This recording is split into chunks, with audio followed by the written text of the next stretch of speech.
Boa noite. Boa noite. O som tá bom. Como vocês estão? Que bom, graças a Deus, graças a Deus.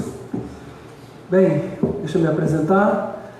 Sou o pastor Paulo e sou um pastor adjunto aqui da igreja, junto ao pastor Alessandro, que está no período de recesso com a família, e o pastor Cláudio, que está de férias. O pastor Cláudio Valente é o pastor titular aqui da nossa igreja.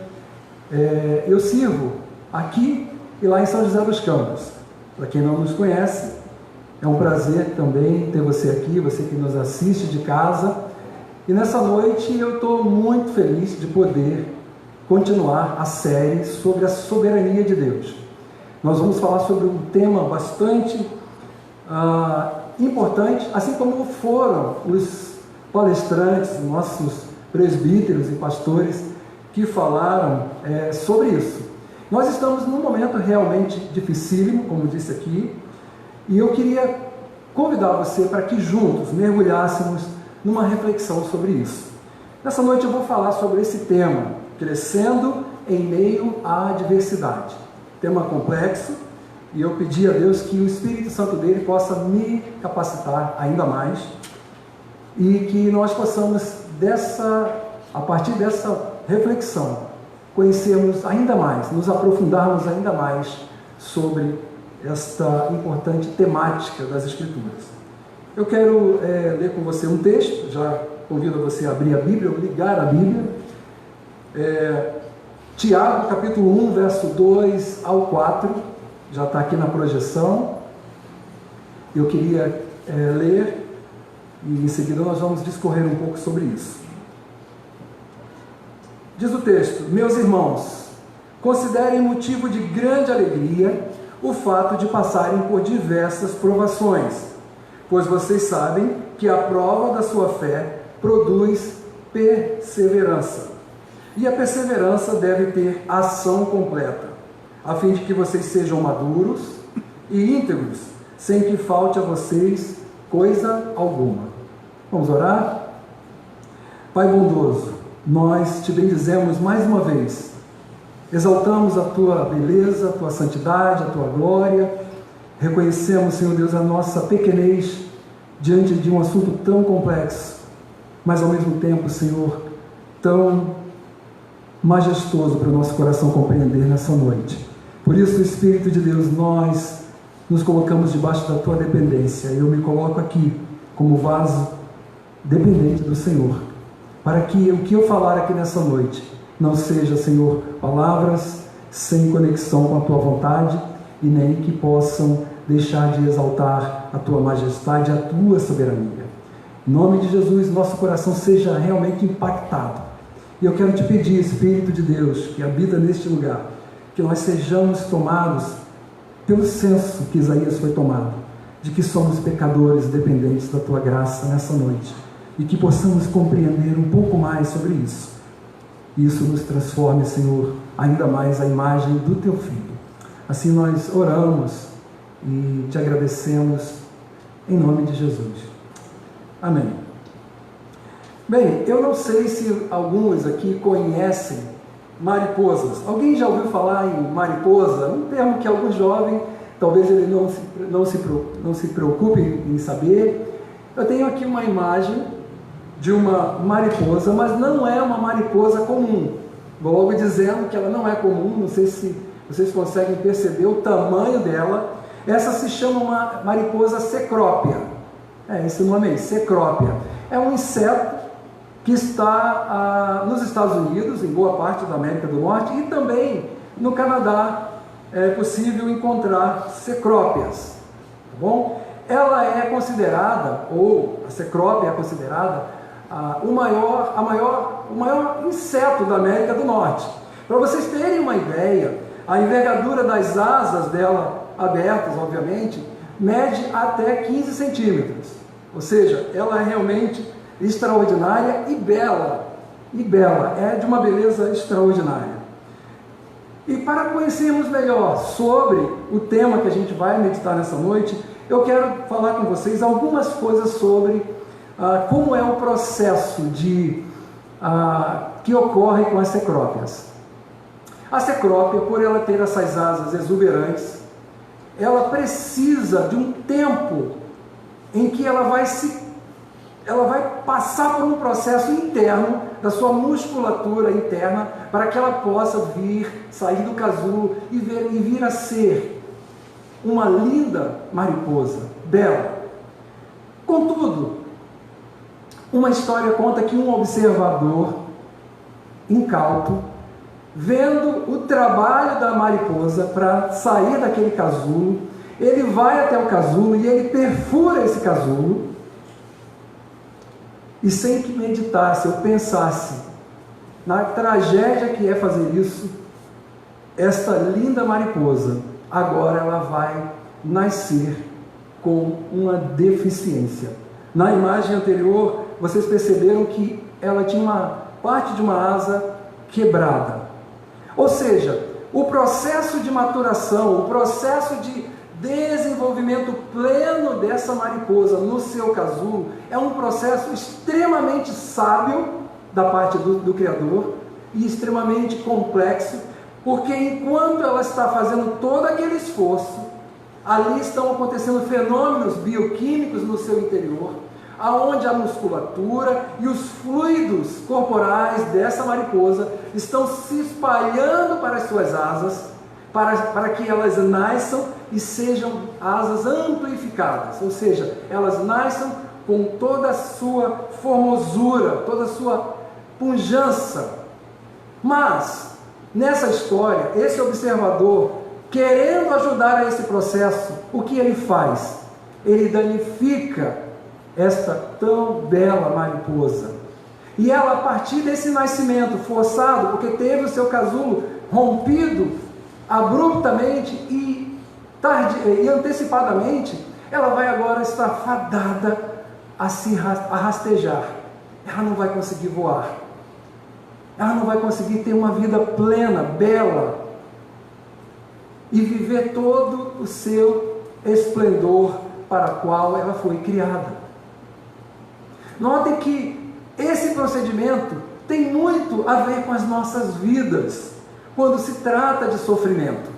Nós, ou algumas pessoas, nos processos que estão passando, em que precisamos passar por eles, para um amadurecimento, como diz o apóstolo Tiago, que ele diz que a prova da nossa fé produz perseverança, e perseverança vai levar a um processo de maturidade, ou seja, de crescimento. E aí, esse processo também caminha para um outro fator, que é a integridade, sem que falte a vocês coisa alguma, como disse o apóstolo Tiago, inspirado por Deus. E notem que, quando nós queremos queimar etapas, dar um jeitinho, apressar os processos de Deus em nossa vida, nós estamos tão somente dizendo que Deus não é sábio, e que Deus não é bom o suficiente para nos tratar em nossas adversidades. Então, aonde essa história nos leva? Nos leva a pensar nessa ilustração dessa mariposa. Será que Deus não tem tanta sabedoria e amor por essa mariposa, que Ele precisa que um homem, alguém vá lá e ajude-o? Óbvio que não. Deus é sábio, santo, poderoso, e Ele sabe o que é melhor, tanto para mariposas quanto para nós. Nós, quando queremos chegar a um outro lugar, ou a um lugar para o qual nós precisamos de experiência, de maturidade, de processos semelhantes à mariposa que saiu do casulo bela, eu coloquei uma foto dela bela, para que nós saibamos como Deus quer nos fazer belos. Aí nós estamos realmente com problemas, meus irmãos. Nós estamos com isso, dizendo algumas coisas.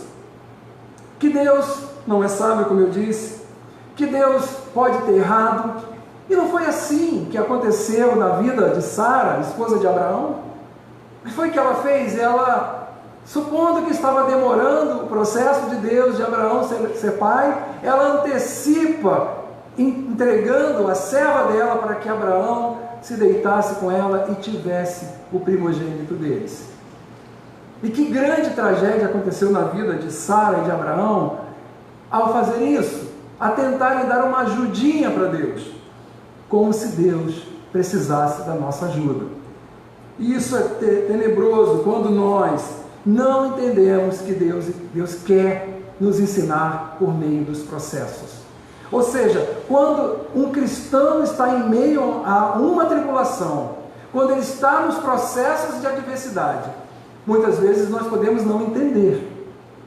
Muitas vezes choramos, muitas vezes lamentamos a dor que isso é.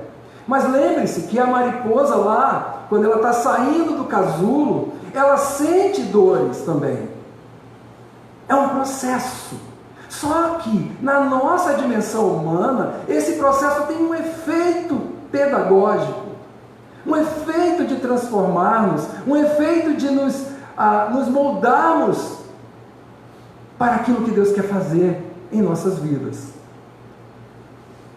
Então, o desenvolvimento do caráter de um cristão, para que ele se torne a semelhança de Cristo, é um processo realmente intrincado, mas ao mesmo tempo ele tem uma beleza no final das contas. Para que nós tenhamos as virtudes de Cristo, as virtudes do caráter de Cristo, como amor, bondade, misericórdia, e todos os processos que está escrito em Gálatas, capítulo 5, verso 22, ele diz que, leia comigo, Gálatas 5, verso 22, mas o fruto do Espírito é, aí ele coloca, amor, alegria, paz e paciência, e segue uma lista, amabilidade, bondade, fidelidade, mansidão, domínio próprio, e contra essas coisas não há lei. E eu queria aqui separar essas 4 virtudes: amor, alegria, paz e paciência. Pense nisso junto comigo, que o apóstolo Paulo está dizendo, que isso é fruto do Espírito, é algo transcendente, é algo espiritual. E para que essas virtudes aconteçam na minha vida e na sua vida, não há como você fazer um atalho para que isso aconteça. Nenhuma escola de coaching, nenhum guru, nenhuma religião desse planeta poderia realmente produzir em nosso coração essas virtudes que o Espírito Santo coloca como sendo virtudes frutificadas pelo Espírito Santo. Então, meus irmãos, no processo dessa mariposa sair do casulo, há um fenômeno espiritual acontecendo que é uma analogia sobre compreendermos que nós devemos, quando passarmos por muitas tribulações, como diz Tiago 1, ele diz, considerem motivo de grande alegria o fato de passarem por diversas provações. Ora, Tiago não está dizendo para você e para mim que nós devemos ficar muito alegres quando algo terrível acontece conosco. Quando temos uma situação de um câncer em nossa família, quem sabe um filho com um diagnóstico de uma doença provavelmente incurável, uma perda de um emprego, uma doença grave, como hoje nós estamos vivendo doenças como a Covid, quase que insuportável. Não é isso que Tiago está dizendo, para a gente ficar feliz por causa da tristeza da doença, ou da limitação, ou da adversidade. Não é sobre isso que Tiago está falando. Ele está dizendo para nós, para que nós nos alegremos no fato de passarmos por essas tribulações, porque elas, enfim, vão produzir em nós um efeito benéfico, um efeito de transformação de caráter. Por que isso? Porque mesmo entre nós, nascidos de novo, há condições de manchas de reputação, de caráter. Infelizmente, ainda a natureza humana, ela está debaixo de um aguardo do Senhor para que nós sejamos totalmente transformados por Ele. Seria muito estranho nós relegarmos essas coisas a um limbo, a um esquecimento, porque nós passamos por isso. Nós nos julgamos muito bons e às vezes nos julgamos muito santos. Até que um dia alguém nos fere profundamente Aquela área que a gente é muito bom, ela vai ser agora confrontada por Deus, e Deus vai tirar de nós toda a nossa dependência daquela qualidade que Ele deu a nós. Mas pastor, você está dizendo que Deus deu uma qualidade e agora Ele vai tirar a qualidade? Não, não estou dizendo isso. Eu estou dizendo que Ele te deu a qualidade para que você glorificasse a Deus com ela, mas a maioria de nós, seres humanos, nós envergonhamos o nome do Senhor com virtudes que Ele nos deu. Então o que Deus faz? Deus permite passarmos por tribulação. Nós somos confrontados à luz da santidade de Deus e da sabedoria de Deus. E alguém já disse que quando Deus quer usar um homem, Ele o humilha até ao ponto em que esse homem reconheça a soberania, a grandeza e o poder do Altíssimo. Isso acontece na vida de todos nós. Talvez, meus queridos, uma pessoa que não conheça a cosmovisão cristã, não seja um cristão, isso não faça nenhum sentido. Talvez isso seja algo até absurdo e irracional. Mas para nós que somos filhos de Deus, de acordo com o apóstolo Tiago e o apóstolo Paulo, essas coisas realmente acontecem porque Deus está tratando o nosso caráter. Deus está trabalhando nas nossas tribulações, Deus está trabalhando o nosso crescimento, e assim como no ventre do casulo, onde estão ali sendo fomentadas as tribulações, como eu disse, a transmissão de fluidos para a asa daquela cecrópia, Deus está fazendo no interior das nossas almas quando estamos passando por muitas tribulações. E quem está dizendo isso para vocês nessa noite, meus irmãos, não é alguém insensível às dores. Eu tenho 58 anos e eu poderia dizer para você que também sou varão de dores. Não vou contar minhas experiências, não é sobre isso que eu vim falar aqui nessa noite. Eu tenho uma amiga que está a essa hora lá no leito de hospital, há mais de 2 meses, e a sua filha Ana talvez esteja assistindo ao culto nessa noite. Esse é o mundo que nós vivemos, é um mundo real, onde passamos por várias tribulações, e o apóstolo Tiago nos chama a olharmos além das nuvens da tribulação, ou da turbulência. Não sei se alguns aqui, quando viajaram de avião, observaram nuvens pesadas, carregadas de chuvas, e a aeronave está passando por cima dessas nuvens. O céu está claro, e abaixo tem nuvens. Nós somos chamados a olharmos a nossa perspectiva de vida como um piloto que está olhando lá o ponto que ele vai chegar. Porque Deus, que está no controle do universo, que os milhões e milhões de astros que estão em evidência, estão se movimentando no cosmos, Ele controla a todos, inclusive esse sol de 40 graus do Rio de Janeiro. Porque se Ele movesse o sol alguns milímetros de graus, todos nós seríamos destruídos imediatamente. E Ele tem o controle não somente do cosmos, Ele tem o controle das micropartículas que Ele criou. E aliás, aqui vai uma mensagem, para que quando você abrir Gênesis, você não comece a pensar que é um livro de fadas, um conto de fadas, uma analogia, uma coisa estranha. Não, Deus criou tudo aquilo que está lá. É literal. É literal. Então, eu queria te chamar a olhar os processos que Deus está desenvolvendo em nossas vidas, a partir do que Ele propõe para nós passarmos pelas provas e considerarmos motivos de alegria.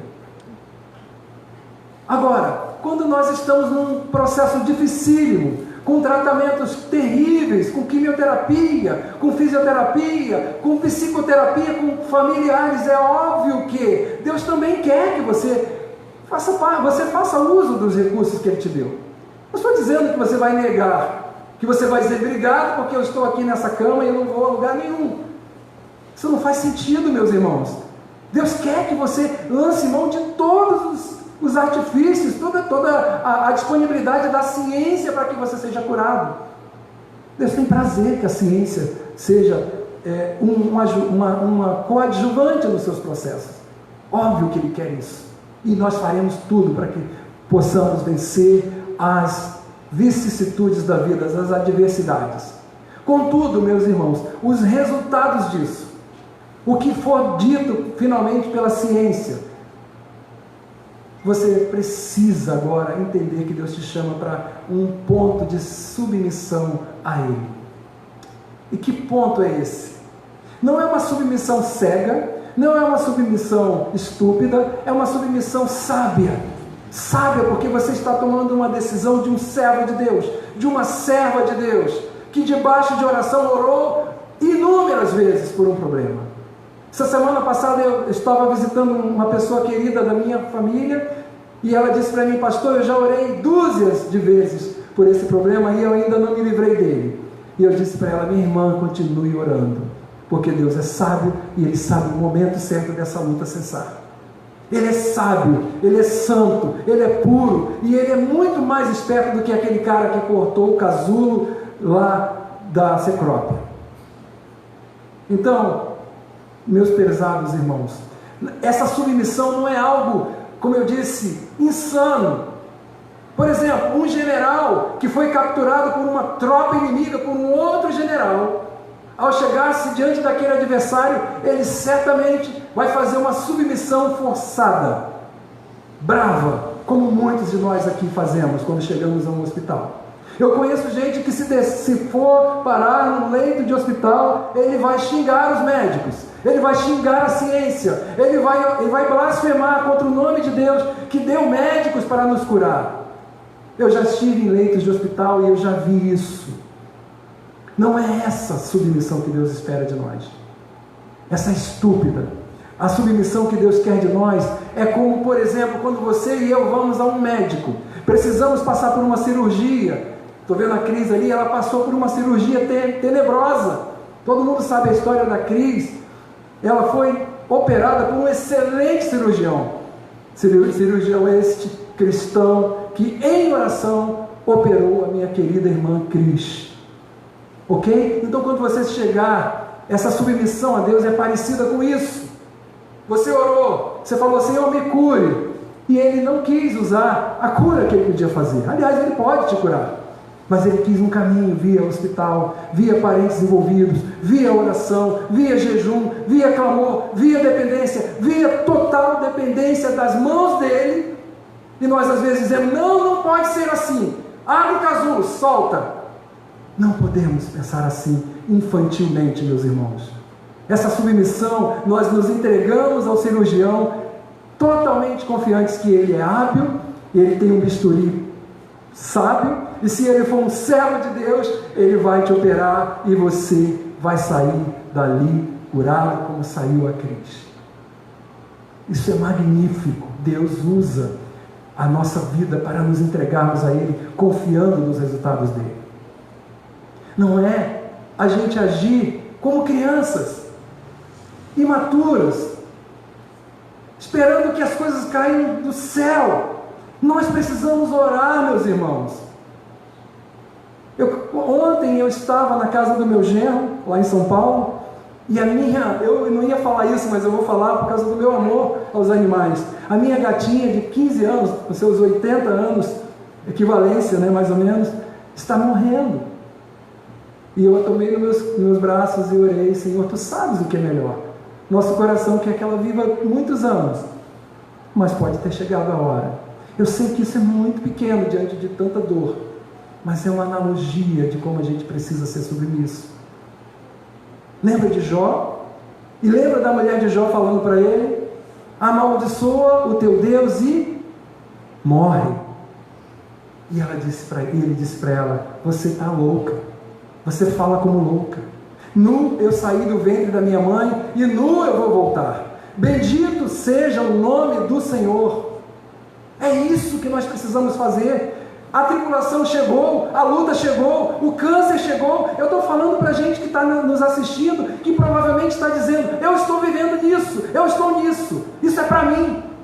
E louve a Deus, porque você pode não estar vivendo isso. E eu não quero ofender você, eu só quero que você se desperte. Lembra de C.S. Lewis falando que o sofrimento é o megafone de Deus para um mundo surdo? Irmãos, a gente deita, acorda com uma tonelada de problemas. É verdade. Não podemos apagar os problemas da nossa cabeça, mas nós podemos orar àquele que tem todo o poder. Colocar diante dele: Senhor, essa e essa e essa e essa situação eu entrego a Ti, e eu confio que Tu és soberano, sábio e bom para fazer o que é melhor para Ti. Porque todas as coisas estão debaixo do controle absoluto de um Deus santo e poderoso. Não é um deusinho micro, criado à imagem e semelhança de homens. Ele te fez, Ele me fez. Ele conhece cada célula, cada molécula, cada partícula, e Ele sabe o que é melhor para nós.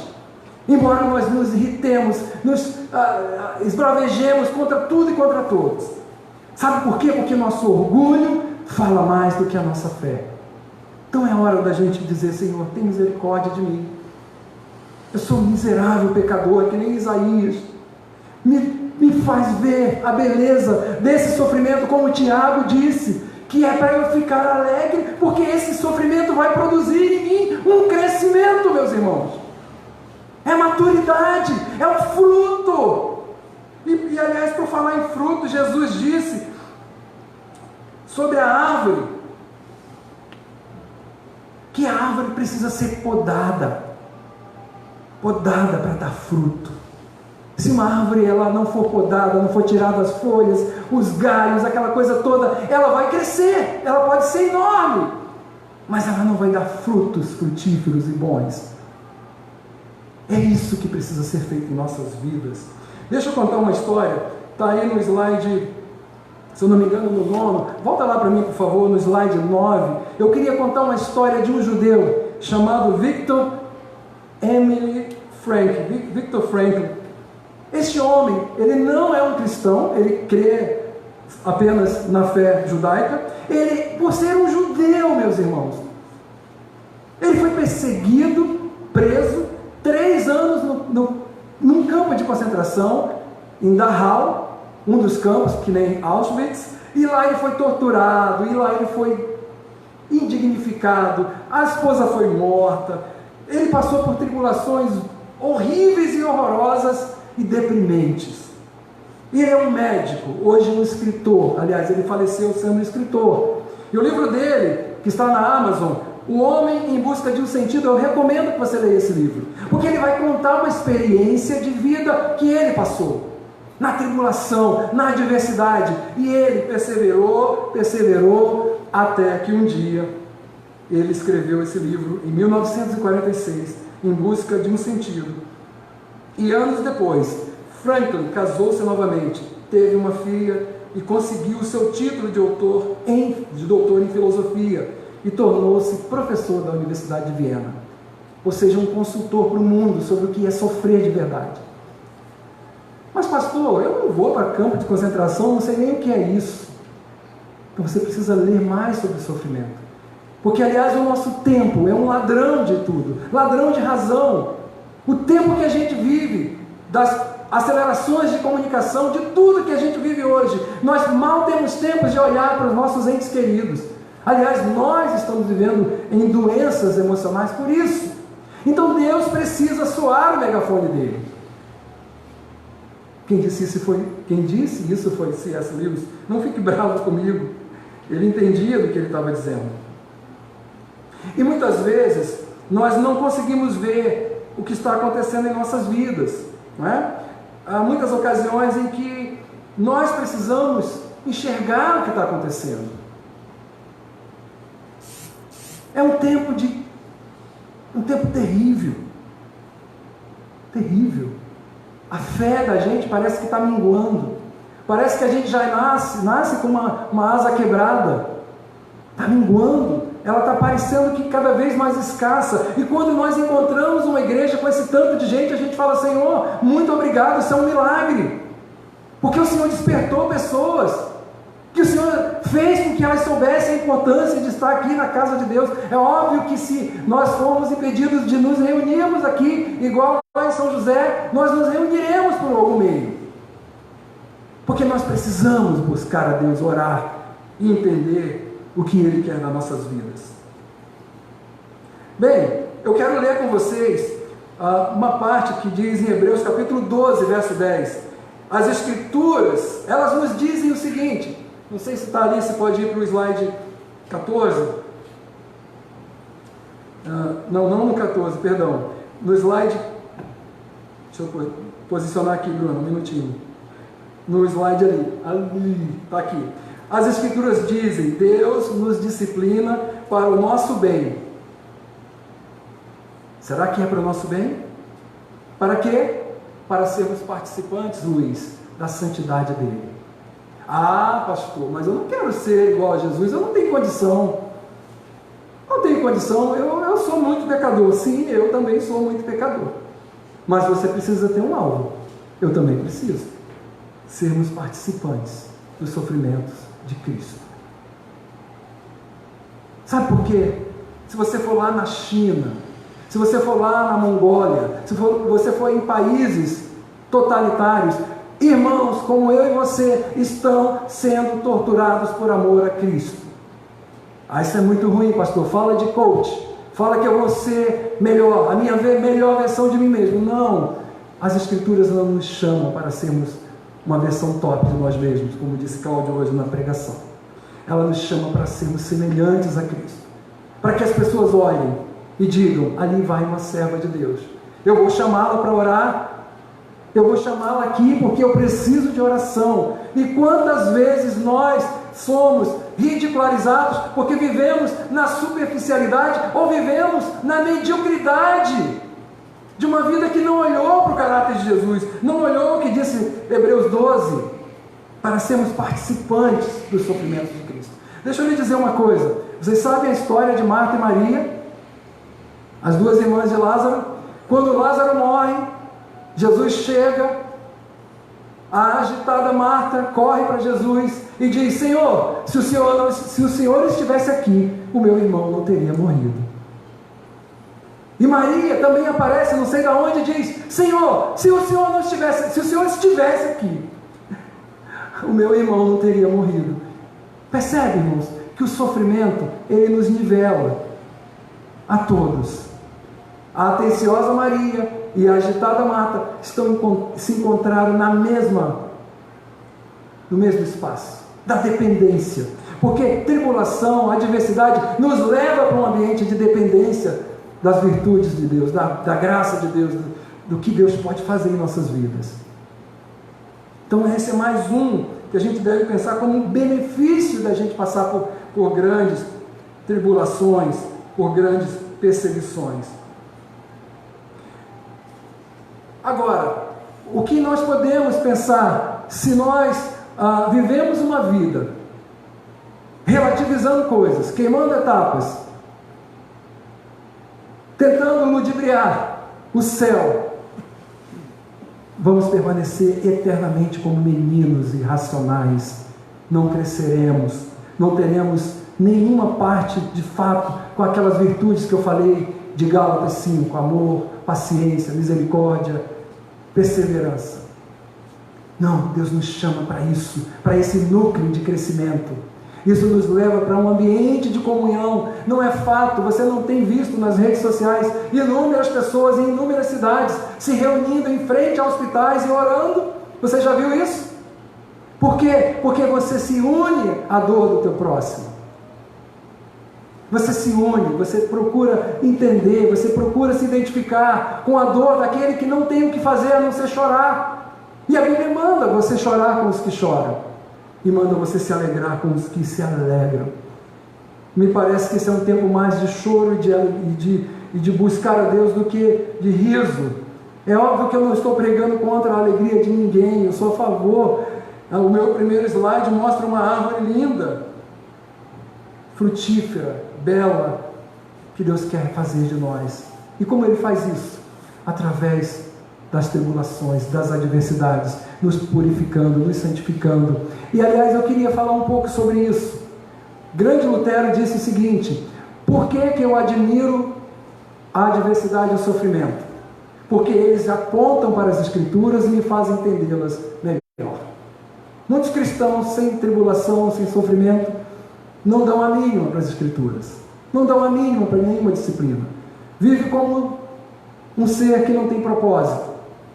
Não é que a adversidade e a tribulação ela seja superior à palavra. Não, não é isso. É óbvio que é a palavra que é a nossa regra de fé e prática.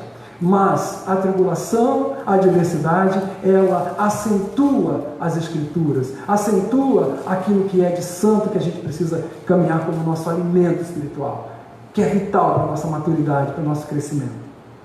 E se nós queremos crescer, sermos discípulos, sermos imitadores de Cristo, fazedores de discípulos, nós precisamos entender esses processos que esses santos homens de Deus entenderam. Então, outro benefício que você deve pensar sobre o passar pelas tribulações da vida são os processos de santificação. Como eu disse, a poda, os controles de Deus por causa da nossa natureza caída, pecaminosa. Deus faz isso, Deus trabalha a nossa santificação através dessas lutas. Não é uma teologia de religiões orientais em que você, pelo sofrimento, você se purifica. Não se trata disso. O sofrimento que Tiago diz, ele é benéfico. Ele faz de nós pessoas que estão sendo transformadas à imagem de Cristo, como uma bela analogia de uma borboleta ou de uma cecrópia que saiu para voar, para glorificar a Deus. Outra coisa que a gente precisa entender sobre nossa vida de adversidade. Num tempo como esse, onde o mundo não sabe para onde está indo, não discerne mão direita nem da mão esquerda, você deve ser um outdoor de Deus, orando por essas vidas, falando do Evangelho, perseverando na fé, perseverando nas suas lutas. Porque quando alguém olhar para a sua vida e para a minha vida e dizer, olha, ele e ela passam por lutas terríveis e ainda assim dá para ver a beleza de Cristo na vida deles. Glorifique a Deus quando passar por várias tribulações. Faça que nem Tiago, tenha isso como motivo de alegria.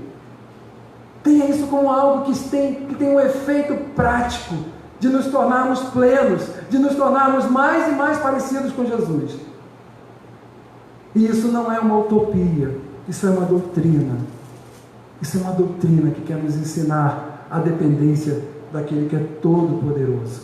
Um Deus santo, que enviou Jesus na cruz do Calvário, que ele não teve por usurpação ser igual a Deus. Antes ele humilhou-se a si mesmo, humilhou-se e desceu até a forma de servo, tomou a forma de servo e foi para o madeiro e sofreu na carne todas as angústias que eu e você deveríamos passar como punição pelos nossos pecados. Como punição pelos nossos pecados. Deus não está nos punindo quando passamos por adversidade. Negativo. Jesus foi punido por causa das nossas dores, dos nossos pecados. Ele foi punido. Agora, o passar por grandes tribulações, ou muitas tribulações, tem um efeito pedagógico para que nos tornemos a imagem de Jesus. Há um versículo em Filipenses que eu quero ler com vocês, que é extremamente importante para fechar a nossa meditação nessa noite e nós caminharmos para a ceia do Senhor. Leia comigo, Filipenses, capítulo 3, verso 10. Olha o que ele diz, o apóstolo Paulo escrevendo, ele diz: quero conhecer Cristo, o poder da sua ressurreição e a participação em seus sofrimentos, tornando-me como ele em sua morte. Eu quero ler de novo, desculpem, quero ser mais enfático. Quero conhecer Cristo, o poder da sua ressurreição e a participação em seus sofrimentos, tornando-me como ele em sua morte. Será que você conseguiria fazer essa oração? Será que mesmo em meio a tanta coisa que a gente vive, nós podemos dizer que nem Paulo, quero conhecer Cristo? Porque, aliás, meus irmãos, como eu disse, é impossível ter as virtudes de Cristo sem passar pelas tribulações. Você vai perceber que tudo pode ser fake e somente uma vida integrada com a vida de Cristo, semelhante a Cristo, vai fazer sentido. Então Paulo diz isso nesse contexto da beleza de ser conhecedor dele. Se você anela isso nessa noite, se no fundo da sua alma é isso que você quer. Você não quer ser um cristão raso, um cristão fake, um cristão que não entende quando passa por tribulação. Anseie isso da parte de Deus. Ter participação nos sofrimentos dele é se identificar com as dores, como disse na analogia bela, de deixar os processos se cumprirem para a maturidade, para que o seu rosto reflita a glória, não sua, porque você não é nada. Deus te reduz a um zero, a um pó, literalmente nada, mas Cristo é tudo, e é isso que Ele quer ser na sua vida. É uma submissão que nós humanos não conseguimos. Nem Victor Frankl, com todo o conhecimento judaico, ele conseguiria. Que o máximo que ele disse, que quando a gente não consegue mudar as circunstâncias, temos que mudar a nós mesmos. A gente não vai conseguir mudar a nós mesmos. Só o Todo-Poderoso pode fazer isso. Moisés tentou resgatar o povo com a força da espada, se deu mal. Passou 120 anos sem poder fazer nada. E Deus o reduziu ao pó, ao nada. Até que ele viu a glória de um Deus magnífico, extraordinário. Assim como você enxergou essa glória na cruz. Na cruz de Cristo que te resgatou para uma vida bela e santa. Então nessa noite, nós vamos participar da mesa do cálice da comunhão. Lembre-se disso. Peça para ser participante. Peça antes, comece como Paulo. Quero conhecer Cristo. Cristo, não a filosofia, não as ciências. Não, ok, você pode conhecer ciência e filosofia, mas Cristo, o Senhor de toda a glória, e o poder da sua ressurreição. Sem a ressurreição, seríamos zero. Essa é a diferença do cristianismo, que Ele ressuscitou, e eu posso me tornar parecido com Ele. E eu quero ler com você um texto para nós tomarmos a ceia do Senhor. O texto diz: enquanto comiam, Jesus tomou o pão, deu graças, partiu e deu aos seus discípulos, dizendo: tomem e comam, isto é o meu corpo. Em seguida tomou o cálice, deu graças e ofereceu aos seus discípulos, dizendo: bebam deles todos vocês, isto é o meu sangue da aliança, que é derramado a favor de muitos, para perdão de pecados. É um pacto dado a nós, a igreja. E quem pode participar disso, pastor? Um nascido de novo, um cristão que entendeu Jesus e foi perdoado. Alguém que quer conhecer Cristo. Alguém que está no caminho. E alguém que já se entregou inteiramente a Ele. Se você ainda não fez isso nessa noite, quem sabe é a hora. Você que assiste de casa, se renda a Ele. Esse Senhor soberano que é sábio e bondoso. E você vai poder fazer parte da aliança do sangue do Cordeiro, que propicia perdão de pecados, que nos lava de toda iniquidade e nos torna justificados por Ele. Queremos ser justificados por Ele, precisamos ter parte com Ele. Então eu te convido a orar comigo. Em seguida, nossos ministros levarão até você a ceia. Você vai receber o cálice e o pão. Esteja em oração, e no momento que você quiser, você tome do pão e do cálice, beba e celebre a morte de Cristo até que Ele venha.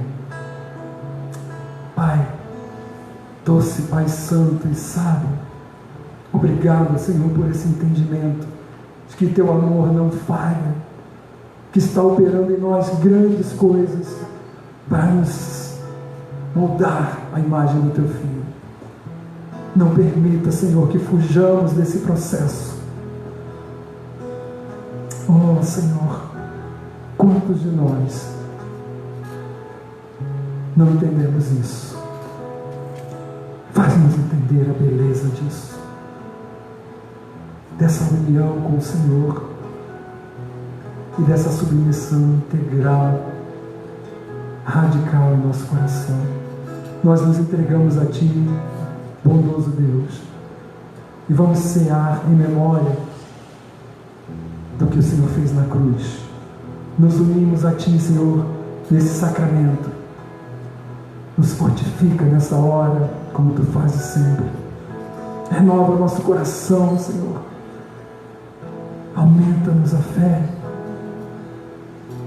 Dá, Senhor, o gozo do qual disse Tiago, de vivermos uma vida com propósito de Te glorificar. Faz isso, Pai Santo, em nome de Jesus.